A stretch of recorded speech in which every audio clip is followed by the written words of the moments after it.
Hey lovers, in this special episode, we're doing something different. We have been getting so many questions from our listeners and so many comments on iTunes and in my email that you love the Q&A section of Dates and Mates. So I have dedicated this entire episode to you and to your questions. We are calling this special episode Dear Damona. Check it out. What does his text mean? So frustrating. Maybe he's just not that into me. She really likes I've me. always been bad How at can I flirting. get her attention? I'm ready for I just marriage. want somebody to share my life. Is this relationship going anywhere? Modern love made simple. This is Dates and Mates with Damona Hoffman. This is our special Dear Damona episode. Back with me by popular demand is dating coach for empowered women, love and life coach Evin Rose. Hello. Hello. Please give big smooches to your girl, Evin. Okay, I know you are obsessed with bringing women together to share the journey of powerful and intimate love life transformation. You do this in your Facebook group. You do this in your coaching program, and we'll put all the links in the show notes. But now I want to borrow your dating coach brain for our listener questions. And we've gotten so many. I can't wait. I'm going to get through as many as I can. I promise you, if your question didn't make it on this show, we will keep plugging. You will be on a future show. And I thank you all for listening and for sending in these deeply thought-provoking questions. Are you ready for this, Evin? So ready. Okay. Kaylee from Facebook says, Dear Damona, I have a friend who's madly in love with a girl from Spain. She's very obviously she is very obviously not as into him and is definitely manipulative, according to Kaylee. Recently, she's been panicking about having to move back to Spain and not being able to work here without citizenship. My friend proposed to her because he loves her, in quotes, so much, and is positive that he wants to marry her. Just from previous conversations I've had with her, I know that she is not as into him and is using him to stay in the U.S. Should I say something to him? Wow. Now, we don't know if they have a history. Right? I don't know, Kaylee. It sounds like you got some investment in this outcome. Yeah. I don't know. I think the meddle it, right? Do I meddle? Do I not? Is always such a question with our friends. And I would ask her these things that this woman said to her that lead her to believe that she's not as interested or that she's using him. Are those implied things? Is she like, that's her interpretation of it? Or did she explicitly say, if there are some facts I am here to manipulate him. Right. If there are some cold, hard facts here that she feels an obligation as a friend to share with her friend and to say, she told me XYZ, then I think you can share that information. If it's just her, I get a vibe from her that it's not right.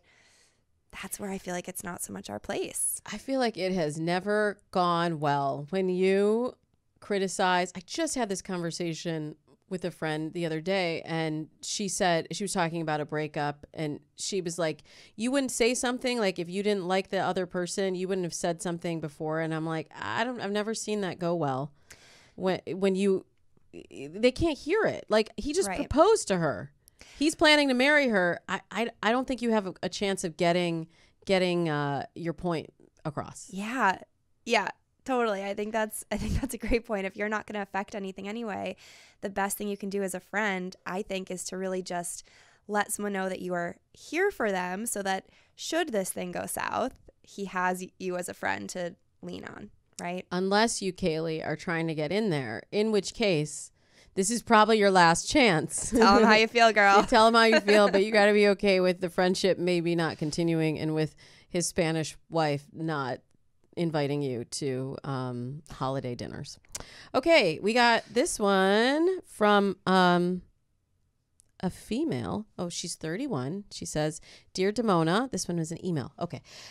Email from a female, 31. Dear Damona, so I was going on a third date with a guy, and the date was okay, but since we had physical chemistry, I didn't mind just making out. Then he asked to do it, to which I replied, no. Then he says he's not asking for a proposal. He feels rejected. And how does he think it makes him feel to be rejected if I say no in the future? I said sleeping with someone too early makes them disappear. And sure enough, he disappeared. Am I wrong to feel that his explanation is manipulative? Oh my gosh, I'm sure the women in your empowered dating community on Facebook are dealing with this kind of thing. When do you sleep with a guy? What do you tell him when you're like, it's not going to happen, dude? Did she make this guy run away, or did this guy was he 1 foot out the door and she just gave him the push? Man, I mean, regardless, it makes me feel crazy that to hear a man say, to put his feelings about his rejection on her, right? To make it her responsibility, that she should make any choices about her body, about the kind of sexual intimacy that she's ready for based on making sure his ego isn't bruised. What is that? It's so not your problem. And it is so manipulative, right? So manipulative. So I would say good. I'm glad he's gone. Because if he's like this and on the third date, just imagine, play that one forward. Just imagine how he'll be manipulating you and guilt tripping you and putting down on you later in the relationship. Yeah. No, thank you. Yeah. No, thank you. Absolutely not. At the end of the day, it should always be on your terms, right? When you decide to sleep with someone, when you decide to make out with someone, when you decide to go out with someone again, all of that needs to come from you checking in with yourself and feeling, what am I really ready for? What am I comfortable with, right? What are my boundaries? Period. And trust that another adult, if someone is emotionally mature enough and healthy enough and cares enough about your well-being to be someone you would want to be engaged with in something casual or serious, he should be able to hear that and respect that. Right. Okay, I have to ask you, when do you tell your clients it's okay to sleep with the guy? Is first date okay? I feel like everybody has different opinions on this. Steve Harvey says wait 90 days. I think that's ludicrous. Yeah, 1 date, really 2 date, 3 dates. Is there a rule? So I don't have a hard and fast rule, but my kind of thinking around it is when you sleep with someone first, second, third, early on, right, before there's really any established emotional intimacy, before you have a clear sense of what that person's looking for, it tends to mess things up unless you're just looking for a casual hookup, in which case, girl, do you, right? Right. But if you're looking to see if this can develop into a relationship eventually, I think we totally get in our own way by sleeping together too soon. We like it. First of all, the sex is never good because you don't really know each other and you're not comfortable yet speaking up for your needs and desires. You wake up, it feels so awkward after because the sexual intimacy is like now way surpassed the emotional intimacy, right? It like, oh, you lose all the anticipation of those early dates so where you important. can build up the chemistry, right? Yes. There's so many benefits to waiting that in my mind are not about some old-fashioned rule or anything like that. It's like it actually can make the entire experience so much more connected. It can really help both of you to slow down and be really present with where you are and make out and have that fun early, right? Like progress. Once you do it, you've done it. Can't go back. You can't go back. Can't go back. I think we're on the same page there. We have another question from Lisa, who sent this through the website. By the way, you can go on datesandmates.com and there's a little contact button there and you can fill out the form and that will come to me and to producer Leah. So Lisa says, Dear Damona, I listened to your podcast and it's so helpful. Thank you. I recently started dating again and I'm wondering what the proper protocol is regarding online dating. I went on a first date yesterday with a guy that I like and could have potential for an LTR, long-term relationship. At the same time, I have several messages from other guys in my app that I want to explore. If I feel the person I had the date with had potential, should I stop communicating with other guys on the app? Evin, what do you tell people? I think you and I might differ on this one. What do you tell Lisa? From conversations we've had. No? I don't know. Well, hit me. Let's see. Okay, so 1, 2, 3. Yes, you're not continue exclusive. talking to other people. Yeah, okay, Right, okay, good. High five there.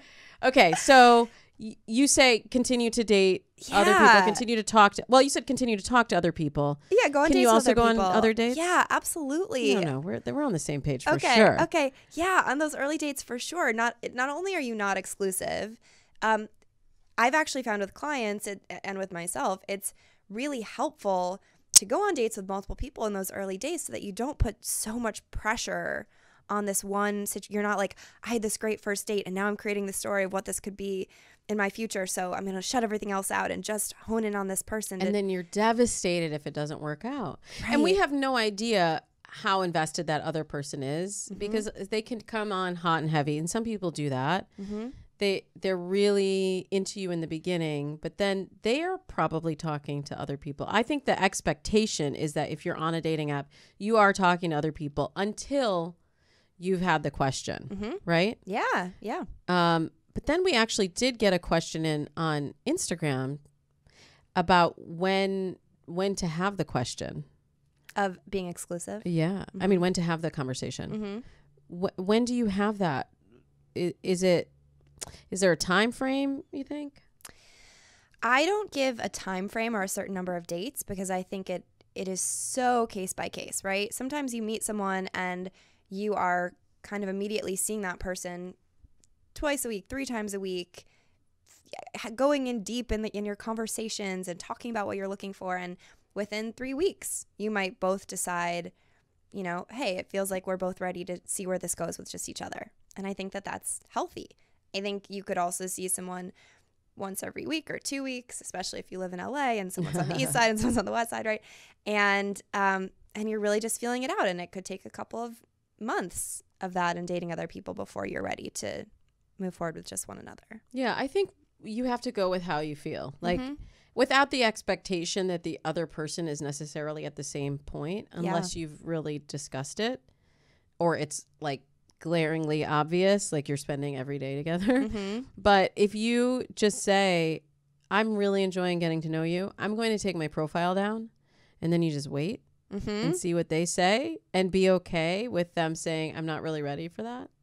I mean, I have had clients where they have said, I'm not really there yet, but that's useful information. Now, if you're having that on the second date, then you're setting yourself up for disappointment. But if you're having it 2 months in or 3 months in or 6 months in, I have had clients that waited that long down the road. And then the person was like, oh, I'm still online. It's like, well, thank you for wasting 6 months of my life, and I'll see you later. Yeah. But at the same time, I think it's our responsibility, to your point, to share that when we're ready for it, and to actually ask the questions and to not make assumptions that other people are on the same page.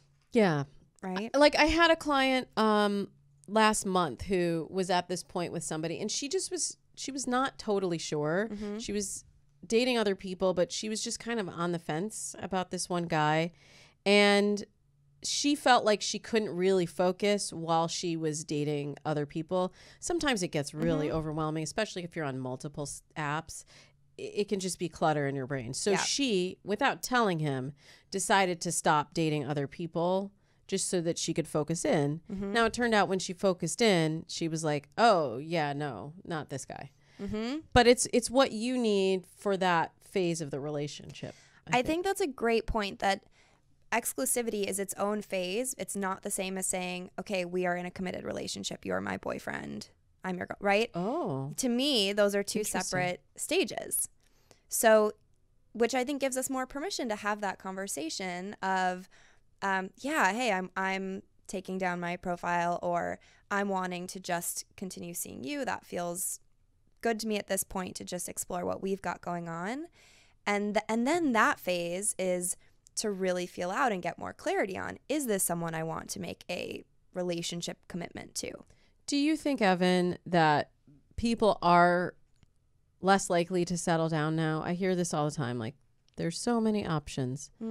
We talked about this a couple weeks ago with the married guys.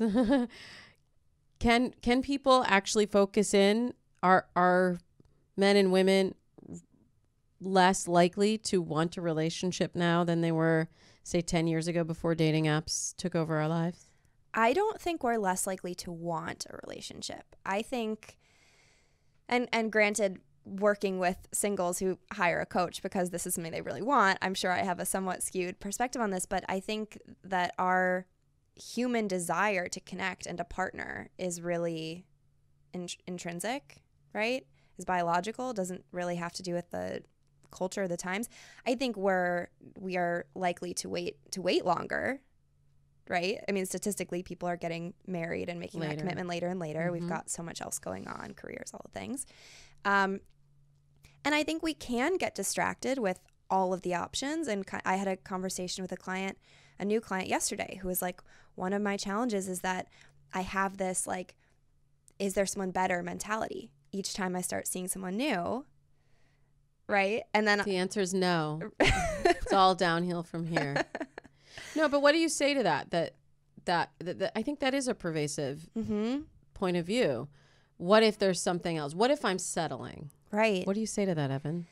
I say that at some point we have to make a decision that we're willing. I think settling has this negative connotation that it doesn't actually need to have.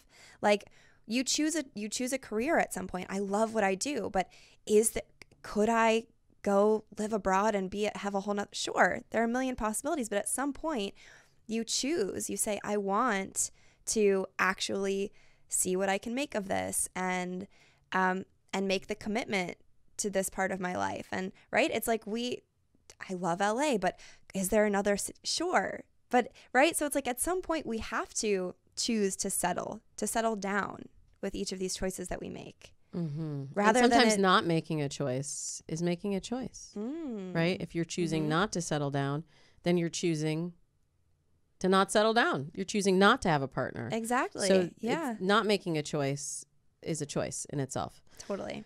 That leads us squarely into our next question from Jessica, who sent me an email. Dear Damona, what is going on with ghosting?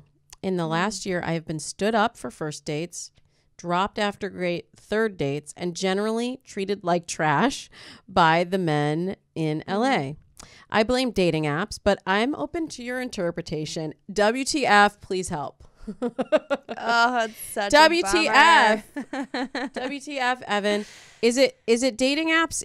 Have we changed? Are we just soulless, heartless human beings who can't respect another person well enough to tell them that you're not interested? Oh, that's way too upsetting of a viewpoint for me to. Yeah, but I'm sure you hear this from your clients. There is definitely a ghosting epidemic happening. Yeah. How do we stop this? And what do you think the root cause of it is? Yeah, I think and not in that order. What's the root cause? Okay, the root cause of ghosting. Yeah, I think it's a couple things. I think to some extent when you're connecting with people online and certainly before you've met, there is kind of this feeling of not seeing other people as human, right? And feeling like you're just like a picture on a phone. Yeah, yeah. I swipe you, I see a message pop up from you, I respond, and maybe you disappear. Yeah, exactly. Is it ghost or be ghosted? Is that how we're feeling? Ghost or be ghosted people? It certainly happens, right? It does happen. I also think after dates, I hear this from a lot of my female clients, and I know I used to, like, big confession time, years ago when I was dating back in DC, I used to ghost after a first date. And Not I was you, Evin Rose. I know. I'm ashamed, but no, we learned from our mistakes. I'm being open about it now. Right. Yeah. Like, and my whole rationale was, well, it's just a first date, and me saying to that guy that I'm not interested or whatever is going to hurt him more. It's not true. So you would ghost after a first date that after seemed a first to go date, well, but not in your mind. Right. And yeah, my justification was like, I don't want to hurt his feelings. Which I think is not. I think we like to say that that's the reason that we're just like such good people, and it like hurts so much to hurt someone else. But in reality, we're hurting people more by leaving these things open-ended and leaving them to wonder and whatever. So the first step that I teach clients, I cannot tell you how many clients have said to me, I've gotten ghosted, or, people aren't really communicating with me. And then we flip the mirror and take a look at the way that they're communicating. And they're like, oh yeah, well, I let things fizzle out because shouldn't he have been the one to follow up? And it's like, oh, actually, yeah, we're not taking responsibility first and foremost for how we're communicating and being direct with people. Good and point. Being willing to say the uncomfortable thing, right? To be honest. I have a client right now who is kind of stuck in the online phase. She's not really moving offline, and she's a really, really demanding work schedule, and she's not quite she says she's getting a lot more messages since I helped her with her profile. Thank you very much. But she's not really getting the messages from the guys that she wants. And then we went through and realized there were 3 messages that she had completely missed or that were in her court where she had messaged and he had messaged back, and then the ball was in her court to message back, and she was like, oh yeah, I forgot, or I got busy, or I lost interest. And so I think that's a really important point, Evin, in just taking responsibility for your own communication, and sometimes knowing that the other person is also dealing with work and family obligations and other things like you. Like, don't assume it's because they're dating 10 other people. It just might be that you got lost in the shuffle, and there isn't anything wrong with just popping up to the top of the inbox. We've all had to do that with a business email or something. Maybe you just need to pop up to the top of the inbox, not chasing them, but just to remind them like, oh, hey, I'm here, and get the communication going again. And then if they don't respond after that, like, then goodbye, thank you very much. But I think we all need to step up in our own communication a little bit more, just like you said. There's so much more, and I love answering these kind of questions. I love doing this kind of episode, especially with you, Evin. So fun. I'm so glad that you could come back and guest co-host with me. And I know you have a program coming up that has a little bit of space left, potentially. If people reach out to you, where can they find you on Facebook and get into your private group coaching? Yeah, Facebook and Instagram, I'm Evin Rose, Evin Rose. The private Facebook community is Empowered Dating with Evin Rose. And then the group program I lead is Love Life Transformation. That's the one that's coming up. Our next group launches in a couple of weeks, and I have 2 spots, I believe, left for women to join us. So if that feels compelling to be part of an intimate group coaching program that is really shifting your dating and love life experience, all the internal work and the external approach, message me, Facebook, Instagram. Awesome. We will put the link in the show notes. Thank you so much for being here. Thank you. And if you have a relationship question, you can send it to me a variety of ways. As you saw through this episode, you can go through the website, datesandmates.com or damonahoffman.com, or hit me up on Facebook, Twitter, or Instagram. You can't miss me. I am the only one at Damona Hoffman, the only one. We'll also put the link in the show notes. If you liked this special episode, this Dear Damona episode of Dates and Mates, please let me know so I can do more episodes like this. You can leave us a review. You can leave us a review on iTunes or wherever you're listening, like this one from Susie Dahl, who says, sassy and sound dating advice. I love Damona's fresh take on conquering the dating scene. Yes, we are conquering the dating scene. Whether you're new to dating or someone who's jumping back in, she's got you covered with a lovely blend of humor, encouragement, and tough love. Thank you, Susie Dahl, for your review. And thank you in advance for listening to the show and for leaving us a review and telling your friends who need this kind of love and relationship advice to listen to Dates and Mates. I hope to hear from you soon. Until then, I wish you happy dating. There are over 100 million people using dating apps worldwide. So if you're not finding love there, we might have a problem. But luckily, I have the solution. I'm match dating expert Damona Hoffman, host of the groundbreaking TV series #Black Love and a Question of Love on FYI TV. And as you know, host of the Dates and Mates podcast. My dating advice has been featured in O Magazine, People Magazine, Essence Magazine, and more. I'm also a matchmaker and writer for the Washington Post Date Lab. And during my 13 years as a dating coach, I have found the secret to the perfect dating profile. I hear the same complaints. There are no good men or women online. Dating apps just don't work. I'm just really picky. And I have to be straight with you. That's not the real problem. The problem isn't the app. The problem isn't the dating pool. The problem is you don't have a profile that's attracting the right people to you. So whether you have a profile that's simply not working for you or you're overwhelmed and you don't know where to begin with creating a captivating profile that does the hard work for you, let me make online dating easy with the Profile Starter Kit. At profilestarterkit.com, I give a simple profile template to follow that works like a charm. It will work as a magnet to draw in the dates who are looking for someone just like you. How do I know? I met my husband online, and so have hundreds of people who have followed my system over the last 13 years. You can do it the hard way, Or you can do it my way and let the profile attract quality dates to you. Go to profilestarterkit.com or click the link in the show notes to get started.